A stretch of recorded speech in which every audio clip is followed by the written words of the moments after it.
ini tuh semacam psychological error. Misalnya nih orang yang lagi berenang aja Mas. Orang yang lagi berenang, dia kan ketika dia menyelam, untuk dia punya energi maju, dia kan harus muncul ke permukaan untuk dapetin udara. Nah, seperti itulah orang yang dalam kondisi stres.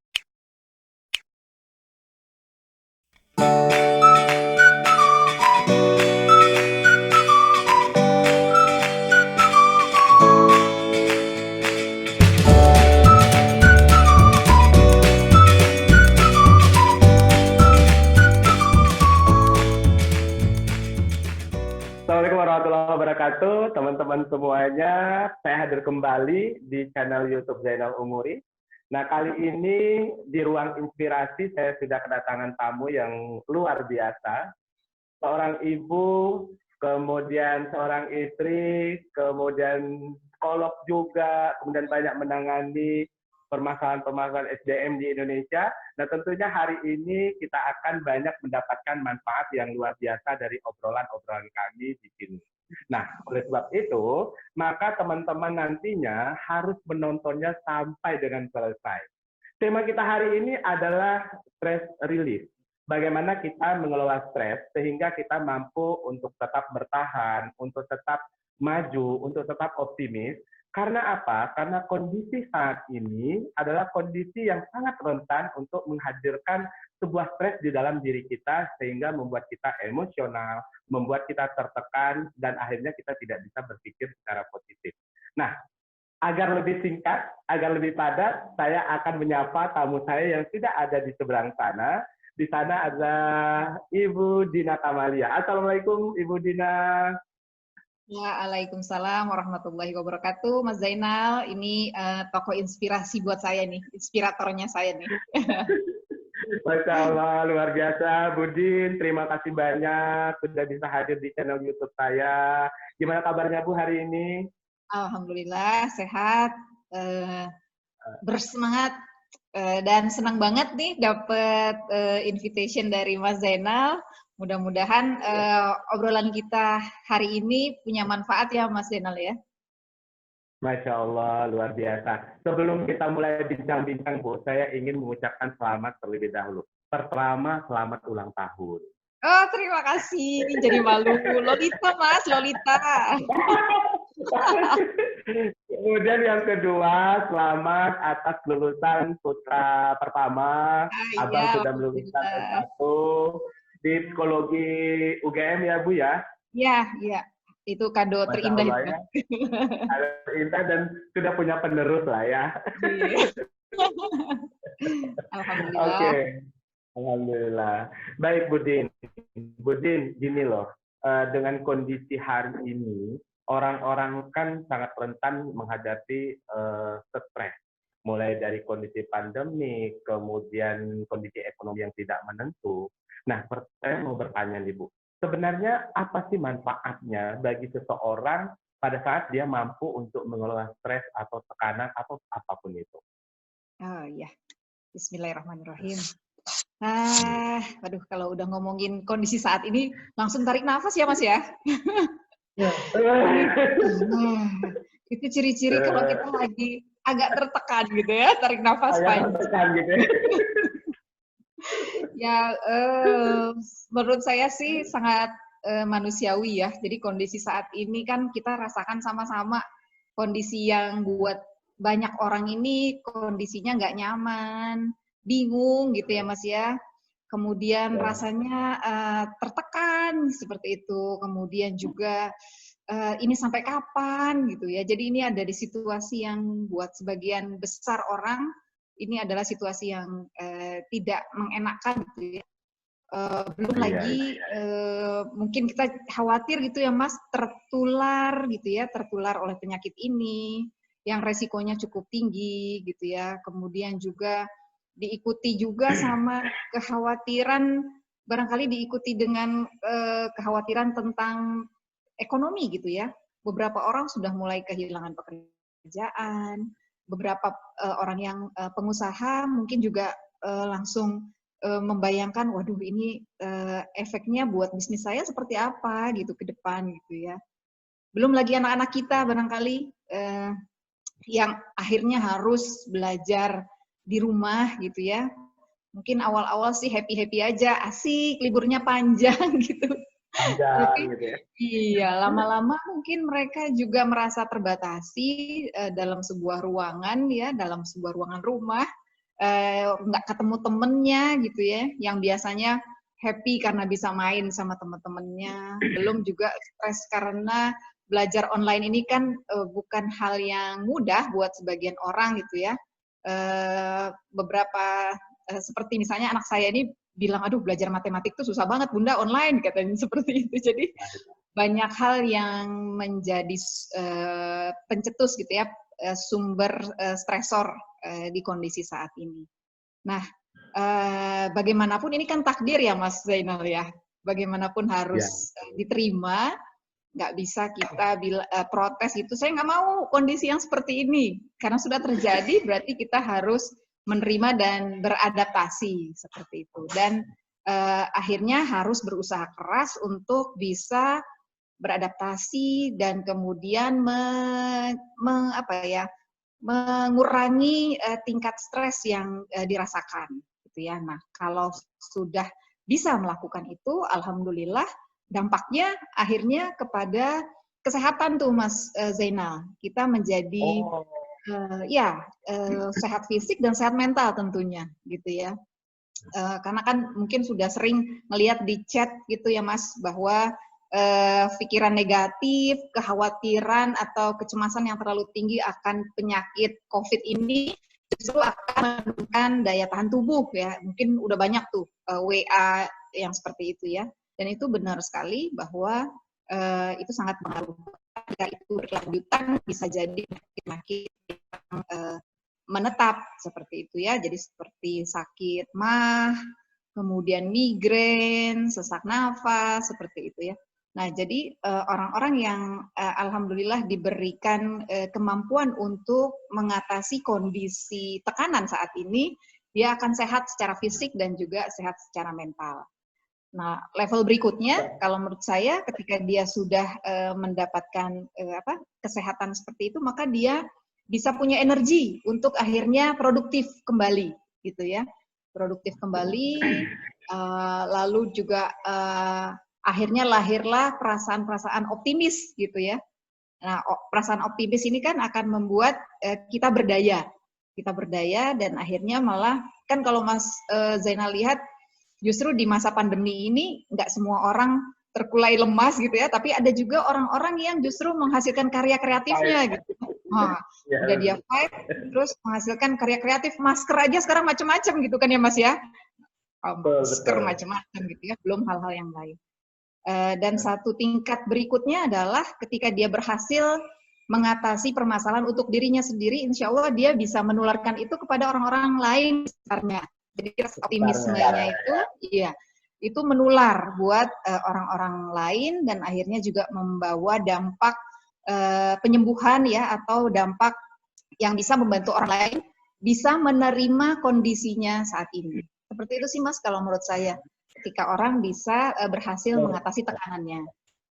Kayak gitu. Luar biasa ya Bu, artinya pada saat seseorang mampu mengelola stres ini dengan baik, maka akan banyak manfaat bagi kehidupannya di masa yang akan datang ya. Terutama untuk dia survive. Nah, selanjutnya begini Bu, tadi kan kita udah bicara tentang manfaatnya kalau kita mampu mengelola stres. Nah, sebenarnya secara psikologi ataupun ilmu psikologi itu stres atau tekanan itu sebenarnya apa sih Bu? Iya. Mungkin saya mengambil definisi dari WHO ya Mas ya, karena ini agak lebih baru gitu. Stres itu kan sebenarnya reaksi atau respon dari tubuh terhadap adanya tekanan mental atau beban kehidupan seperti itu. Nah, apa yang dimaksud dengan beban kehidupan ini bisa bersumber dari fisik. Jadi orang-orang yang sakit gitu ya, itu kan dia akan merasakan stres sebenarnya, bahwa dia ada di kondisi yang tidak sama pada saat dia ada dalam kondisi sehat. Ya, jadi bisa karena faktor fisik, kemudian juga faktor emosional gitu ya, bahwa dia sedang merasakan kesedihan. Jadi contoh ekstrimnya orang yang ditinggal oleh orang yang dia sayang gitu kan, itu juga dia merasa stres. Atau karena faktor psikologis. Jadi misalnya kekhawatiran masa depan seperti apa, apakah anak saya misalnya ya, ini waktu-waktu awal-awal pandemi, saya merasakan ini, anak-anak saya itu ada di daerah-daerah lain gitu yang nggak sama dengan saya, stres juga gitu ya. Waduh, apakah mereka di sana aman, kemudian cukup makan atau enggak, karena kondisinya kan berubah sangat drastis gitu ya waktu awal-awal pandemi. Ada yang jual makanan nggak ya dekat kampusnya kalau orang semua pada tutup gitu ya. Nah itu adalah kecemasan-kecemasan yang membawa tekanan psikologis gitu sih Mas. Jadi adanya stresnya itu sendiri adalah sebuah respon sebenarnya, reaksi atau respon dari Oke, adanya. terima kasih Bu.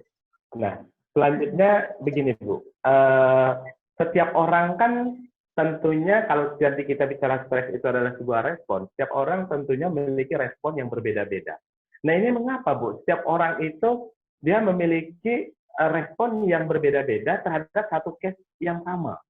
Nah Iya. pasti kan ada apa nih dengan orang per orang ini? Kok berbeda gitu? Iya, iya. Baik, ini asik banget nih pertanyaannya. Kok stresnya sama tapi reaksinya beda gitu ya? Ada yang anaknya jauh santai-santai aja gitu ya, nggak kayak Bu Dina lebay gitu misalnya stresnya.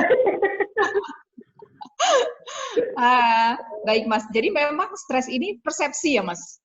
Jadi stres ini muncul, jadi sebuah reaksi yang muncul karena persepsi, jadi sangat subjektif. Sehingga setiap orang itu bisa bereaksi yang berbeda-beda. Dan karena dia subjektif, maka parameternya untuk setiap orang itu juga berbeda-beda. Nah, parameter ini dipengaruhi sama apa sih? Sehingga akhirnya seperti yang ditanyakan sama Mas Zainal tadi, kenapa si A reaksinya anu gitu ya, si B reaksinya anu, padahal stresornya sama, seperti itu. Ya itu memang dipengaruhi, Mas. Yang pertama adalah persepsi dia sendiri terhadap sumber stresnya, seperti itu. Kalau saya misalnya karena saya tidak terbiasa jauh gitu ya, sehingga saya mempersepsi anak saya mungkin jadi di sana itu terancam gitu ya. Itu persepsi saya karena saya tidak terbiasa jauh dari anak-anak. Tapi orang tua yang tangguh gitu ya, yang terbiasa anaknya itu, sehingga dia sudah punya persepsi anaknya itu mandiri, sehingga insya Allah aman gitu, karena mereka sudah bisa berdaya. Nah, jadi persepsinya setiap orang itu yang bisa mempengaruhi bagaimana dia memandang stres itu sendiri. Kemudian yang kedua pengalaman hidupnya. Jadi mungkin dulu saya pernah waktu jauh dari orang tua itu punya pengalaman yang buruk gitu ya. Nah itu bisa mempengaruhi bagaimana saya memandang kondisi berjarak dengan anak gitu ya. Lalu juga adanya dukungan sosial. Nah, dukungan sosial ini sangat penting sekali untuk membantu seseorang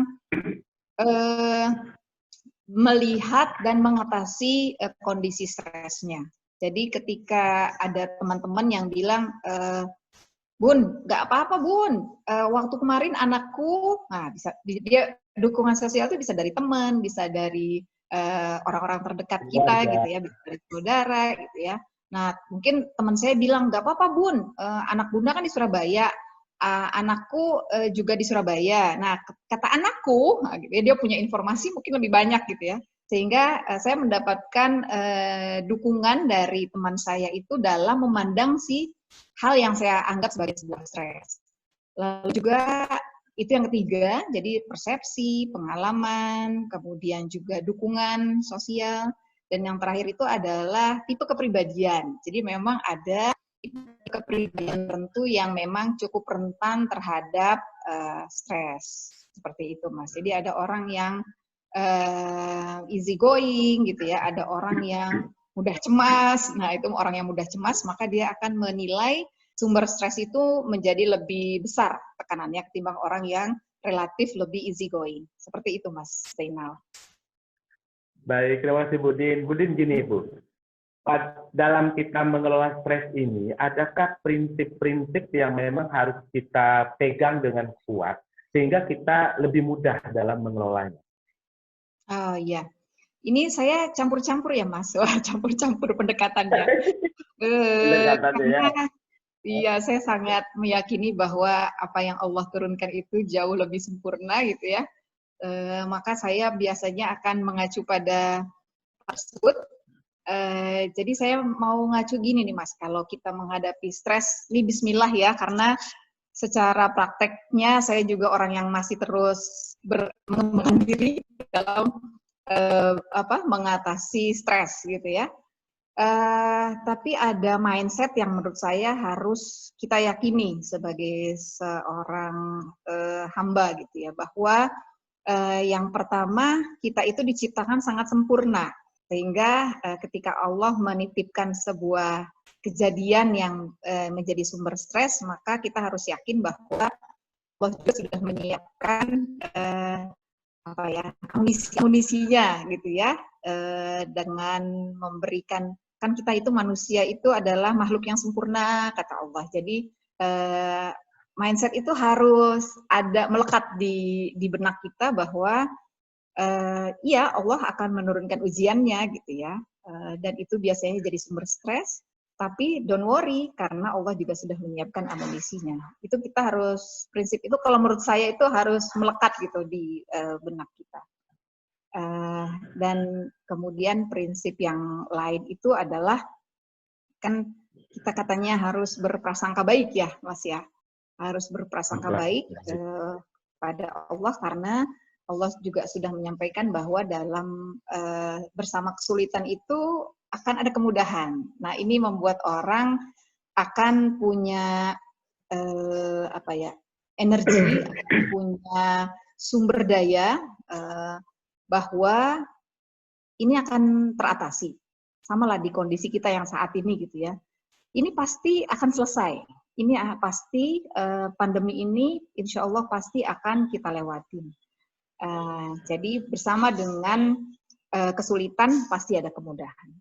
Nah, menurut saya dua prinsip itu adalah prinsip yang paling basic yang harus dimiliki oleh manusia.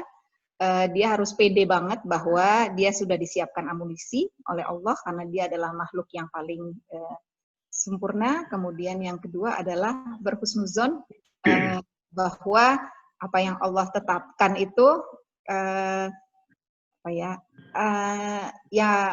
pasti ada jalan keluarnya. Seperti itu Mas. Insya Allah itu nanti akan membantu kita dalam mengatasi stres atau kejadian yang tidak menyenangkan. Itu prinsip basicnya Mas, kalau menurut saya. Prinsip basicnya. Intinya dengan prinsip basic itu, insya Allah orang-orang akan lebih mudah untuk mengelola stresnya. Betul, betul. Selanjutnya begini Bu, adakah Bu langkah atau tahapankah atau apa yang membuat orang lebih mudah lagi dalam mengelola stres yang mereka miliki? Iya, baik. Tapi mungkin saya mau meluruskan sedikit ya Mas, bukan meluruskan sih, mau menyampaikan sedikit terlebih dahulu supaya nanti persepsinya sama, bahwa stres ini kan kayak seperti udara lah ya, seperti udara dalam kehidupan manusia. Dia nggak pernah nggak ada gitu. Stres itu pasti ada. Stres itu selalu membersamai kita dalam kehidupan kita. Nah, tadi Mas Zainal juga udah nanya kenapa orang bisa berbeda nih melihatnya. Dan ketika dia berbeda, maka ada stres yang akhirnya membuat orang itu malah menjadi lebih baik gitu ya Mas ya. Gara-gara ada stres, kayak misalnya nih hari ini, saya stres Mas sesungguhnya. Stres. Mau ditanyain sama Mas Zainal, tiba-tiba saya jadi stres. Tapi gini, stres saya ini ternyata bisa membuat saya jadi mau baca. Nah, itu kan berarti ada intensi positif gara-gara ada stres yang diberikan Mas Zainal kepada saya, gitu kan ya. Kemudian, tapi ada juga stres yang membuat orang itu jadi, ya tadi tuh, yang reaksinya sampai sakit perut mungkin, akhirnya kurang nafsu makan, susah tidur, kayak gitu ya Mas. Jadi stres itu sebenarnya selalu ada. Kemudian stres itu sendiri ada yang kita sebut sebagai eustress, dan juga ada yang kita sebut sebagai distress. Kalau eustress itu adalah stres yang justru membangun, dia sifatnya positif, gitu ya. Sifatnya positif dan memacu kita, merangsang kita atau menstimulasi kita untuk menghasilkan performa yang lebih baik. Nah, itu namanya eustress. Dan kita sangat perlu banget sama stres-stres semacam ini. Karena kalau tidak, maka kita nanti akan flat gitu ya Mas ya hidupnya ya. Kurang ada gairah, kurang ada antusiasme gitu ya. Akhirnya tidak tumbuh gitu ya. Tidak tumbuh. Mungkin Mas Zainal pernah dengar cerita yang ikan hiu kecil itu barangkali ya. Ini kan ceritanya cukup fenomenal gitu. Kalau ada ikan apa ya Mas? Saya lupa tuh Mas. Jadi kalau di Jepang, kalau nggak salah nih di Jepang, ikan itu punya harga yang mahal ketika dia pada saat dijual itu masih hidup gitu ya, masih hidup. Sehingga si nelayan yang mengambil ikan ini dari laut itu harus memastikan bahwa ikan-ikan ini hidup sampai di pasar tempat mereka menjual gitu. Nah, salah satu caranya itu adalah selain dikasih air ya tentunya ya baknya, tapi juga dikasih hiu-hiu kecil gitu ya Mas ya di dalam bak ikan tersebut.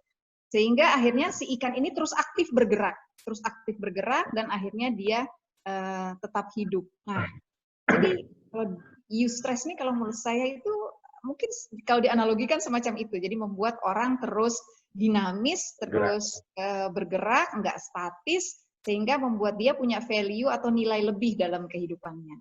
Dan kita memerlukannya. Sedangkan distress ini adalah stres-stres yang tadi itu ya, yang kita persepsi sebagai sesuatu yang sangat membebani, yang berat, dan sulit untuk diatasi. Dan biasanya stres semacam ini cenderung kita hindari, seperti itu ya. Karena kita tidak menginginkannya karena berpotensi memunculkan penyakit atau gangguan terhadap diri kita sendiri. Jadi artinya stres itu nggak semuanya buruk, Mas. Nggak semuanya buruk. Jadi ada yang sifatnya justru membangun, seperti yang tergolong dengan eustress, kayak gitu, Mas. Nah, terus tadi pertanyaannya Mas Zainal, pertanyaan Mas Zainal, ada nggak sih cara untuk tahapan ya, langkah untuk bisa mengatasi stres, terutama yang di stres tadi itu ya, Mas ya, terutama yang berakibat buruk. Ketika kita sudah punya prinsip yang tadi saya sampaikan, bahwa kita harus yakin punya potensi yang diberikan sama Allah dan Allah janjikan selalu berjalan keluar sehingga kita berprasangka baik, maka setelah itu kita perlu mengikuti dengan beberapa langkah, Mas. Saya ini ala-alanya Bu Dina nggak apa-apa ya, Mas ya? Oh, nggak apa-apa, Bu. Berdasarkan pengalaman kan gitu ya. Berdasarkan, ya. Jadi campur antara pengalaman dan juga teori gitu ya, dan akhirnya saya mencoba merangkumnya dalam 4 langkah ini, Mas, untuk bagaimana membantu diri sendiri untuk mengatasi stres. Dan insya Allah mudah-mudahan ini juga bisa membantu orang lain dalam mengatasi stresnya. Oke. Ada 4 sih, Mas. Ya, 4 ya. Ada 4. Ada 4 gini ya. Ini kalau Lolita itu kadang-kadang nyebut 4 itu bisa begini, Mas.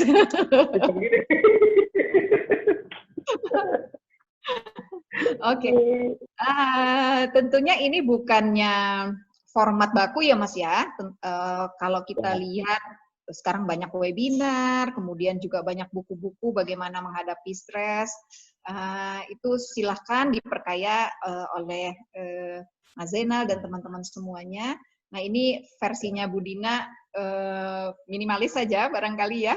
Ada 4 hal yang perlu kita lakukan untuk mengintervensi diri kita sendiri agar mengurangi tingkat tekanan ini atau stresnya ini ya, atau rilis stres.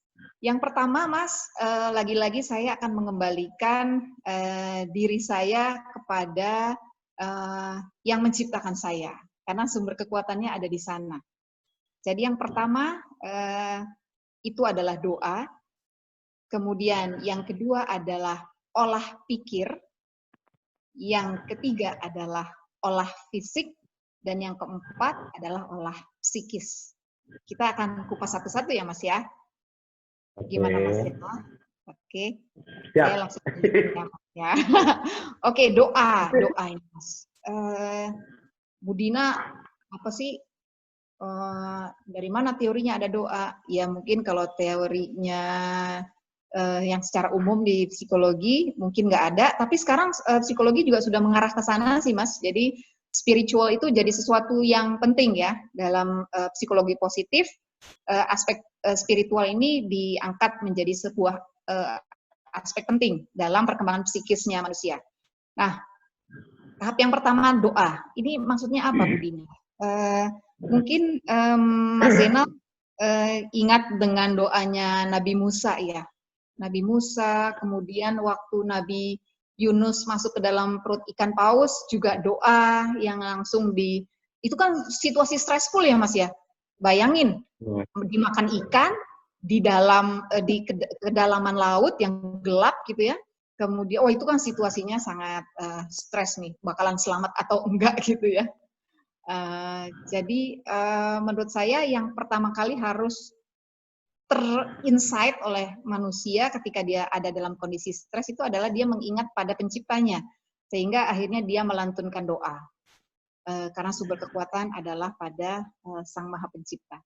Nah, saya sangat terinspirasi oleh Toha ayat 25, Mas, Al-Quran, di dalam Al-Quran, surat Toha ayat 25, ketika Nabi Musa diminta oleh Allah untuk menemui Fir'aun. Fir'aun si ayah angkat yang powernya sangat besar dan ya menggetarkan hati, menggetarkan hati.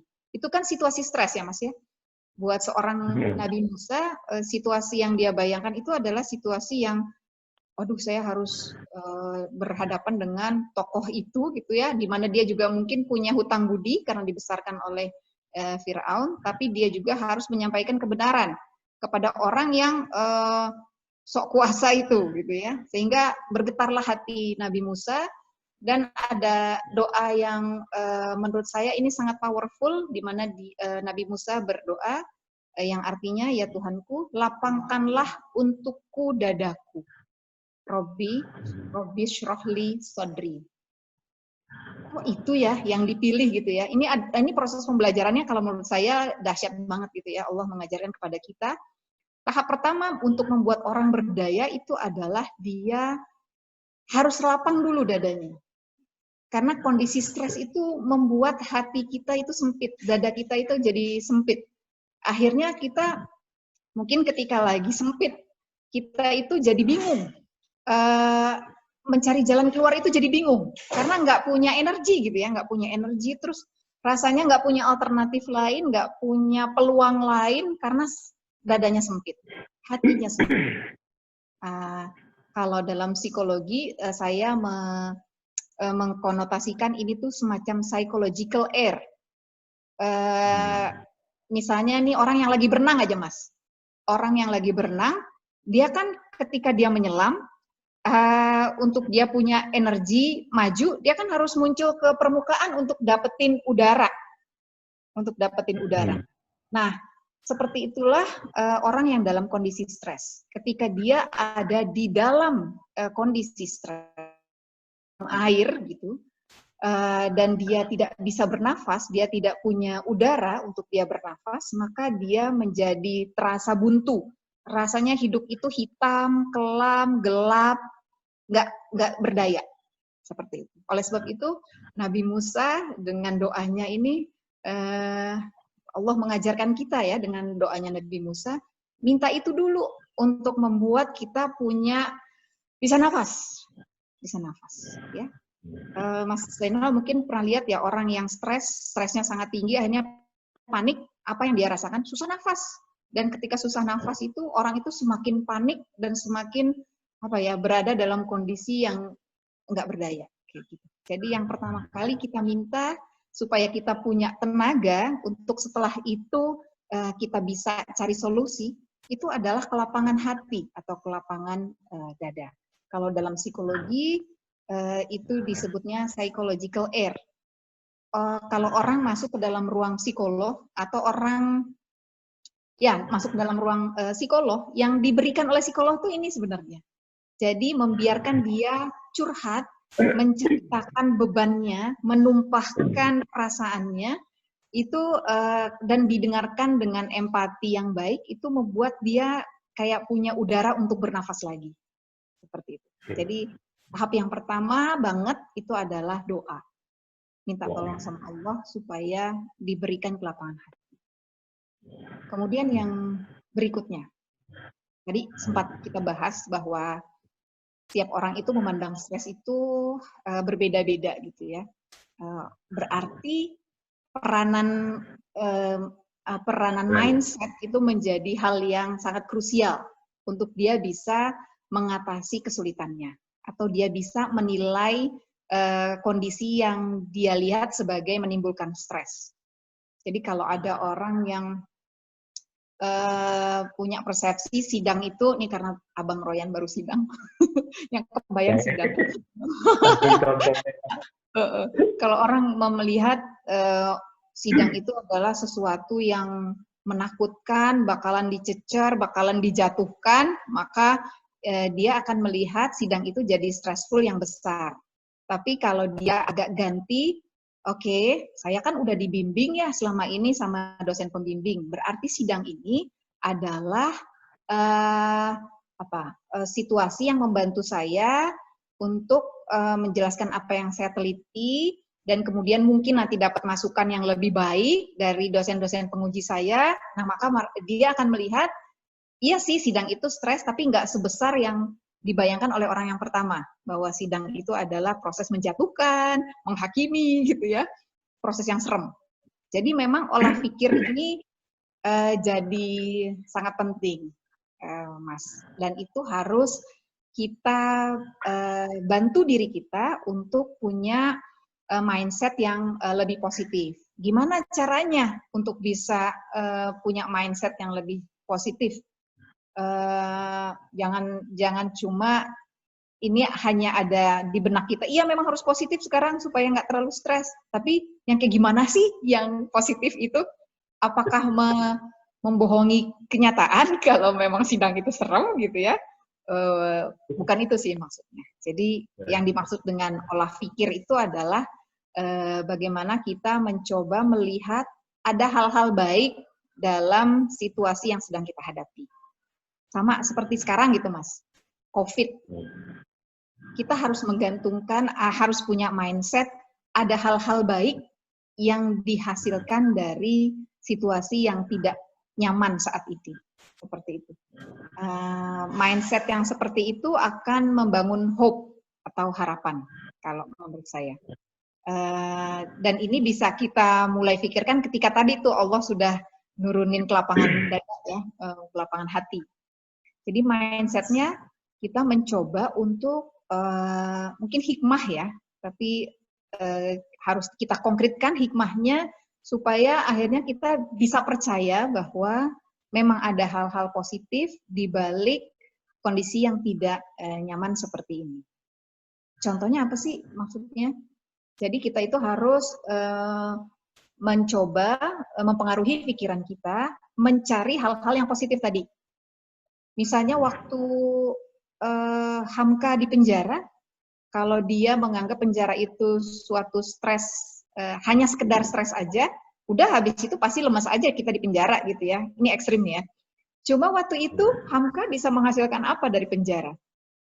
Bisa menghasilkan karya yang sangat luar biasa gitu ya, ada tafsir gitu ya. Kok bisa ya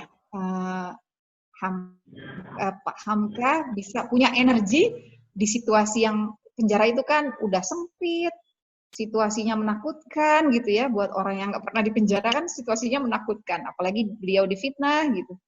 Tapi kok punya energi ya? Nah karena Pak Hamka ini cukup mampu mempengaruhi pikirannya. Penjara ini juga ada hal-hal yang positif yang bisa dimanfaatkan. Apa yang waktu itu dimanfaatkan oleh Hamka? Bahwa dia melihat, wah ini adalah kesempatan saya untuk bisa fokus. Karena mungkin dalam kehidupan sehari-hari terlalu sibuk gitu ya. Sama dengan kondisi kita yang sekarang di situasi pandemi ini. Kan kita banyak dibatasi oleh keterbatasan ruang gitu ya, nggak boleh ke sana, sebaiknya di rumah aja gitu ya. Untuk sebagian orang itu kan kondisi yang stressful gitu. Nah, kita harus sibuk mendorong pikiran kita untuk sibuk mencari hal-hal positif yang masih bisa kita lihat membawa harapan gitu ya.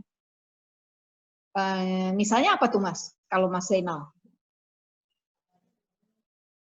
Ada peluang positif apa yang Mas Zainal lihat dalam kondisi yang saat ini? Yang harus di rumah aja misalnya. Kalau saya begini Bu, saya melihatnya hal positifnya adalah bahwa yang dulu kami melakukan training-training secara luring atau offline, nah kemudian kami mendapatkan kesempatan yang besar untuk pelatihan-pelatihan yang online yang itu bisa mengumpulkan database yang besar. Nah, mantul. Ya, itu. Dan akhirnya apa? Akhirnya yang dulu tuh kita tidak pernah terpikirkan bahwa kok ada ya sekolah yang mau mengikuti pendampingan secara online. Dan alhamdulillah ternyata itu membawa berkat tersendiri juga, bahwa ternyata ada loh. Hari ini kami memiliki pendampingan sekolah secara online itu ada sekitar 8 sekolah secara nasional. Kemudian saya memiliki teman-teman yang bukan hanya di Indonesia, tapi juga di luar negeri. Dulunya tidak pernah terpikirkan. Nah, manfaatnya kalau dari saya seperti itu, Bu. Yang saya rasakan hari ini, dari dampak pandemik ini, saya tidak bisa ke sekolah melakukan training secara luring, dan saya mendapatkan kesempatan training secara daring, dan itu memang membuat pertemanan itu semakin luas, semakin menasional. Oke, mantul banget, Mas. Ya, yang seperti itu ya, Mas. Ya. Dan setiap orang itu punya peluang, punya kemampuan untuk menemukan hal-hal positif itu. Kebayangkan kalau misalnya kita cuman merasakan, aduh saya terpenjara nih di rumah, udah terus nggak ada effort apa-apa lagi. Itu malah jadi semakin stres aja itu. Tapi berbeda dengan yang barusan Mas Zainal ceritakan gitu ya, bahwa ternyata malah ada peluang yang lain gitu ya. Ternyata dengan training yang sifatnya online, karena saya harus ada di rumah, saya punya database gitu ya. Jadi itu membuat kita akhirnya punya gairah gitu, punya antusiasme, punya energi yang lebih besar, dan akhirnya fokus kita teralihkan pada peluang-peluang itu. Nah, prinsipnya dalam olah pikir itu yang seperti itu. Jadi ketika kita berhasil menemukan peluang positif yang masih ada dari situasi yang menimbulkan stres, itu bahwa kita justru mengalihkan kondisi stressful tadi pada kondisi yang lebih membawa antusiasme, seperti yang tadi Mas Zainal ceritakan. Mungkin juga untuk sebagian orang, wah ini kesempatan saya ini untuk lebih banyak belajar, karena ternyata terbuka peluang yang sangat besar untuk belajar banyak ilmu tanpa effort yang terlalu besar gitu ya, harus datengin. Tadinya saya harus ikutan training terapi istighfar gitu ya, ke Surabaya. Karena pandemi ini akhirnya saya bisa dari rumah aja. Dan akhirnya itu membuat saya punya kesempatan belajar lebih banyak.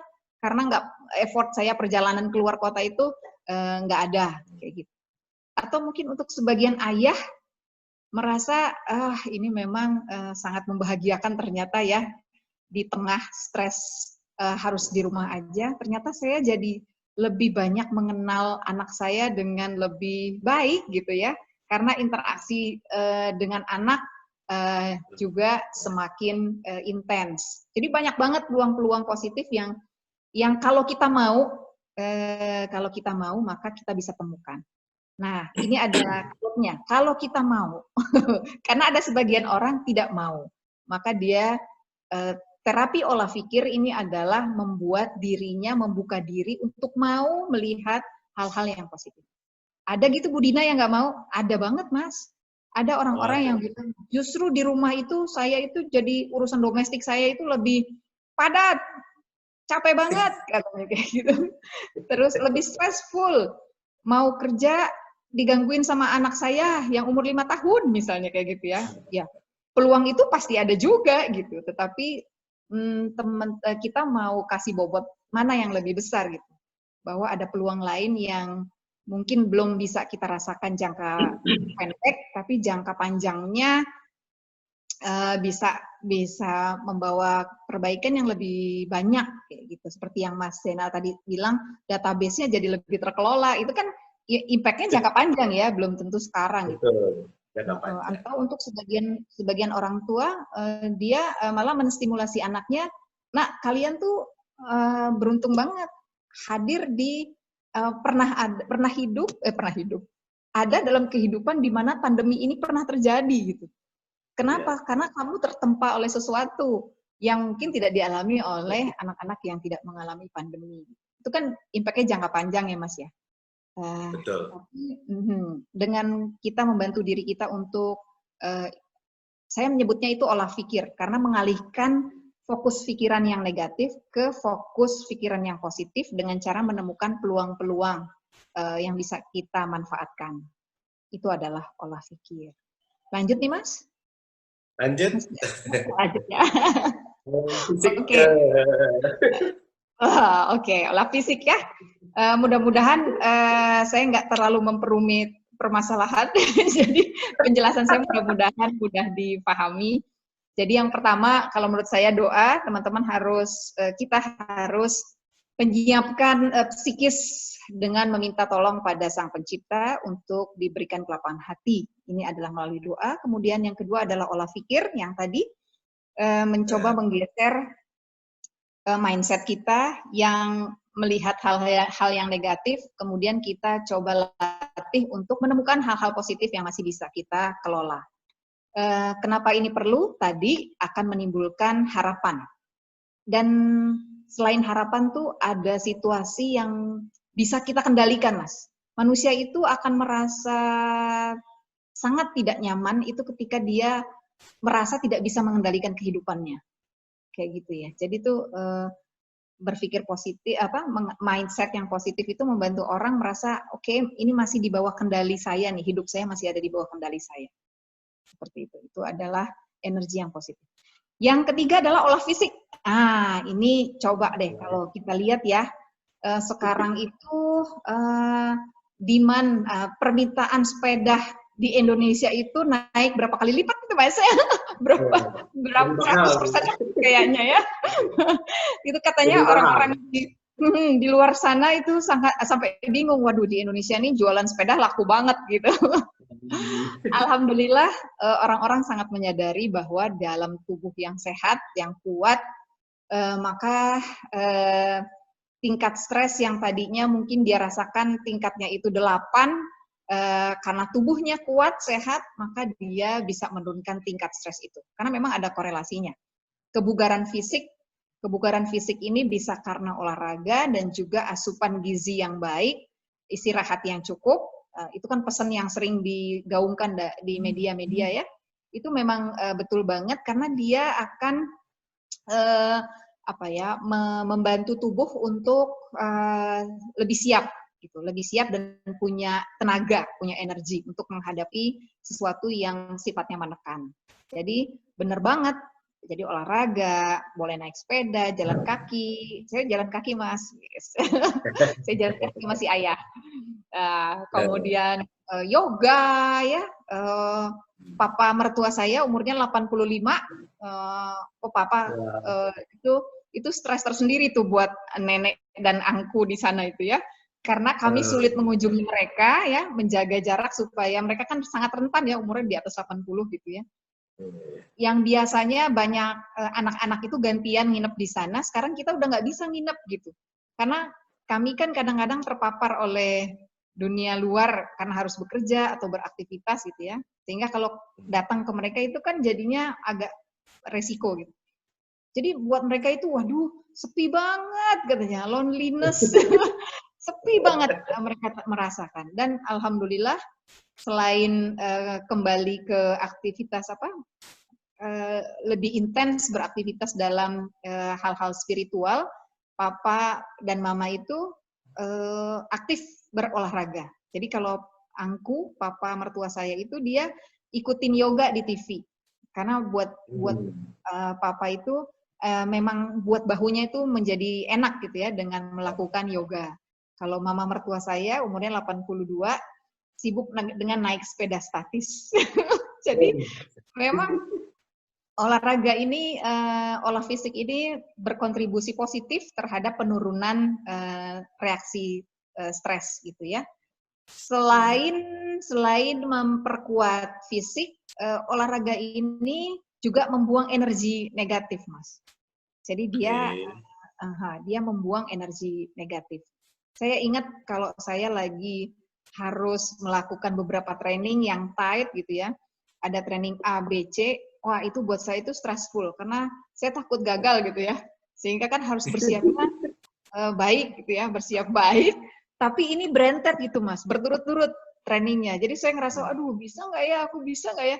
Nah itu yang saya lakukan biasanya Mas, itu lompat tali. Jadi kalau saya udah deg-deg gitu ya, kan itu reaksinya manusiawi banget ya, stres gitu ya, manusiawi banget. Nah, saya kan harus punya energi untuk mikirin materi dan perform dengan baik. Berarti kalau saya lagi stresnya di kondisi yang di-stress tadi, maka saya nggak bisa melakukan itu dengan baik kan. Saya harus merubah si di-stress ini menjadi eustress. Maka saya lompat tali.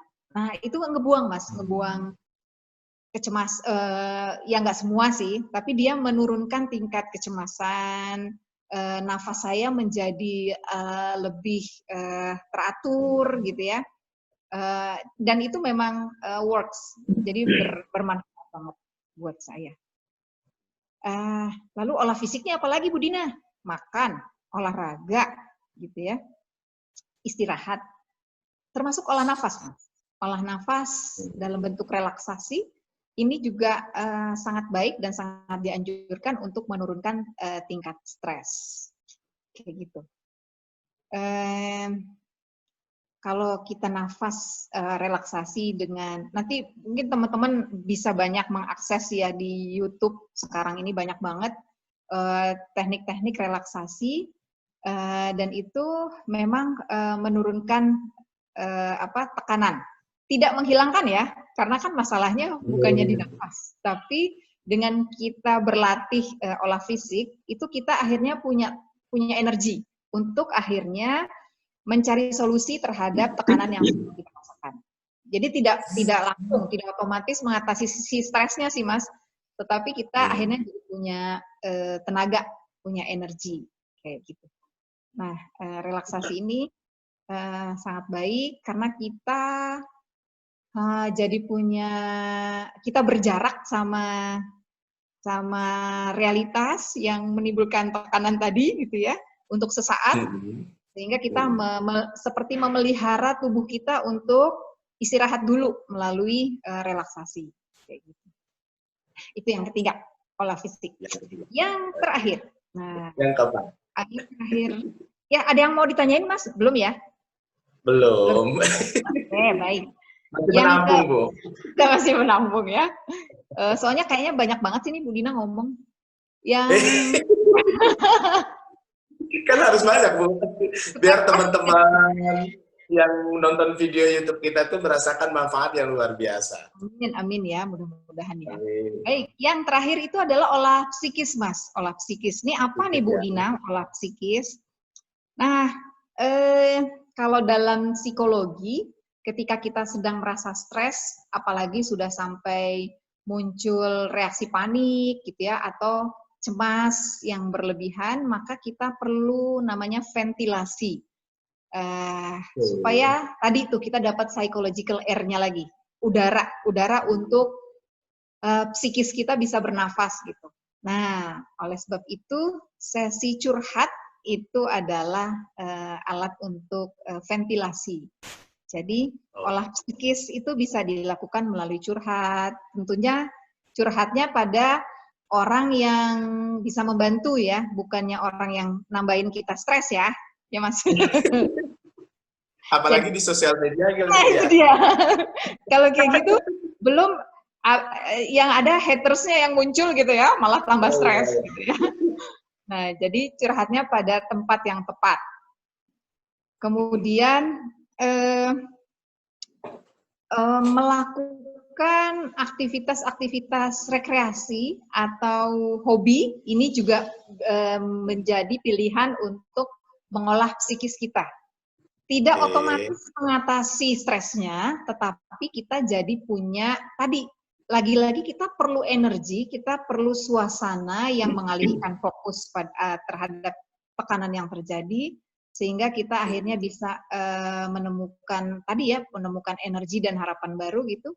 Oleh sebab itu bisa diisi dengan hal-hal yang bentuknya rekreasi, dengan melakukan hobi. Makanya sekarang banyak yang senang nanam pohon ya Mas ya. Oh ya. Pohon gitu ya. Atau juga masak. Kalau saya masak malah tambah stres. Untungnya saya didukung oleh anak saya yang suka masak. Karena cantik sendiri ya, Bu. Jadi olah psikis itu dengan cara tadi, dengan kalau bisa kita punya saluran ventilasi, kemudian dengan curhat itu biasanya kita dapat perspektif lain gitu ya, yang memberdayakan kita, selain kita juga bisa mengungkapkan keresahan-keresahan, tapi mungkin orang yang kita ajak untuk curhat itu dia bisa memberikan perspektif lain yang membantu kita untuk lebih nyaman dan berdaya gitu ya. Kemudian juga yang kedua dari olah psikis ini adalah melakukan tadi aktivitas rekreasi, hobi gitu ya. Dan yang berikutnya itu adalah, nah ini yang paling penting kalau menurut saya di aspek psikis, itu adalah menerima, Mas. Menerima ini sama seperti kita menerima diri kita apa adanya, menerima kondisi yang terjadi, bukannya tidak melakukan apa-apa ya, tetapi terima aja dulu kondisinya, itu ternyata membawa kekuatan diri yang positif. Kenapa kok harus terima? Ya, mungkin Mas Zainal tahu sumo ya, sumo itu teh, yang sumo itu ya.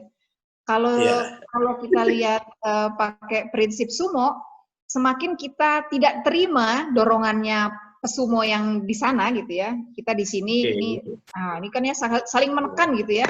Semakin kita menahan tekanannya si sumo yang sebelah sana lawan kita, maka apa yang terjadi? Maka itu tekanannya justru semakin kuat gitu. Sama seperti stres juga kayak gitu.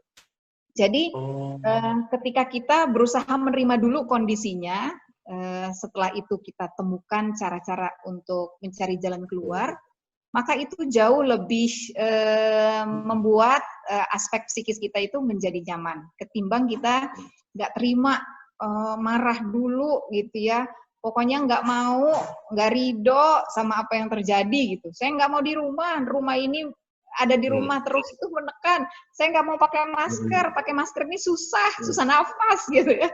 Semakin kita menekan kondisi itu, tekanannya justru makin besar. Jadi memang ya harus terima dulu. Tapi setelah itu kita temukan cara yang lebih membuat kita keluar dari problem itu harus gitu ya. Bukan berarti menerima terus habis itu udah gitu aja, nggak juga. Kayak misalnya masker. nggak terima nih pakai masker, susah banget nafasnya. Apalagi kalau lagi jalan pagi. Tahu-tahu ada orang kreatif gitu ya, yang membuat masker yang ada ventilasinya gitu Mas. Oh Nanti ya. dikit lagi ada wipernya. Supaya nggak bereming. Nah, itu kan dimulainya dari menerima dulu, menerima bahwa kondisinya kita harus pakai masker. Tapi gimana mengatasi supaya maskernya ini tetap membuat kita bernafas dengan nyaman, maka akhirnya muncullah kreasi-kreasi baru dalam teknik permaskeran, kayak gitu. Ya. Gitu Mas. Jadi 4 hal yang menurut saya bisa kita lakukan untuk merilis stres, merilis tension. Pertama doa supaya kita dilapangkan hati, kemudian olah pikir supaya kita selalu melihat peluang yang masih bisa kita lakukan, kemudian olah fisik membuat tubuh kita bugar dan membuat kita punya energi, kemudian olah psikis yang membuat kita lebih punya optimisme gitu ya, kita punya semangat untuk melakukan perbaikan atau mencari solusi terhadap hal-hal yang membuat kita stres. Gitu Mas Saiman. Budi, terima kasih banyak. Ini luar biasa loh. Sudah ada prinsipnya, kemudian ada langkah-langkah yang saya yakin membuat teman-teman semuanya yang menonton video ini mendapatkan guiding yang sangat jelas dari bagaimana caranya kita mengelola stres atau mengelola tekanan. Dan tadi juga dikatakan bagaimana kita juga mampu untuk mengelola stres yang negatif menjadi sesuatu stres yang positif yang berdampak membuat kita lebih berdaya. Nah, Budin, yang umumnya penonton dari channel YouTube ini ada pelajar, kemudian ada guru, ada profesional, ada manajer perusahaan, pimpinan lembaga. Nah, adakah tips yang memotivasi teman-teman semuanya yang menonton kita hari ini, yang melihat video kita tentang ini, nah sehingga mereka memang langsung to action. Jadi mampu mengelola apa yang sedang dihadapi hari ini sehingga tetap survive, tetap mampu berpikir dengan jernih, tetap melihat bahwa ini semuanya memang takdir yang memang harus dijalani, menerima dengan lapang dada, nah kemudian kita mampu berdaya di bidang kita masing-masing. Ya, baik, nggak banyak mungkin ya Mas Zainal ya, Bismillah. Kalau menurut saya, segeralah menolong diri sendiri, karena sebagai seorang pengajar, sebagai seorang pimpinan, barangkali sebagai seorang tua, banyak pihak yang harus segera kita bantu untuk bisa beradaptasi dengan kondisi yang membawa stres saat ini. Jadi segeralah menolong diri sendiri untuk kita bisa masuk ke tahap yang tadi yang saya sebutkan, optimismenya ini harus segera menular kepada anak didik kita, kepada staf kita, kepada orang-orang terdekat kita, seperti itu. Jadi itu yang pertama kalau menurut saya. Kemudian yang kedua adalah berkolaborasi barangkali Mas. Jadi kita nggak sendirian, bersama orang lain, insya Allah itu jauh lebih menguatkan gitu, karena bukan kita sendiri yang mengalami hal yang sama, dan dengan bersama orang lain kita akan saling melengkapi, karena tadi Allah sudah bilang bahwa kalian sudah disiapkan dengan amunisi. Siapa tahu amunisinya berbeda-beda, dan ketika kita bersama-sama maka kita akan menguatkan gitu ya Mas ya. Jadi pertama tolong diri sendiri segera, lalu yang berikutnya adalah berkolaborasi, yang terakhir adalah bersyukur kali ya Mas ya.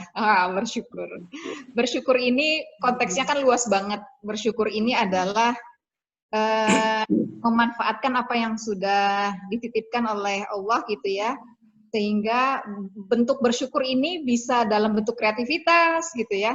Wow, ternyata apa yang terjadi saat ini itu justru memancing hal-hal baru yang nggak kepikiran sebelumnya gitu. Jadi itu membuat kita jadi mampu mengendalikan kondisi saat ini dan menjadi optimis gitu Mas. Jadi 3 hal itu kalau menurut saya. Mudah-mudahan membantu diri saya sendiri, membantu teman-teman yang mendengarkan untuk menjadi bergairah gitu ya dalam menghadapi apa yang sesungguhnya bukan hal yang mudah.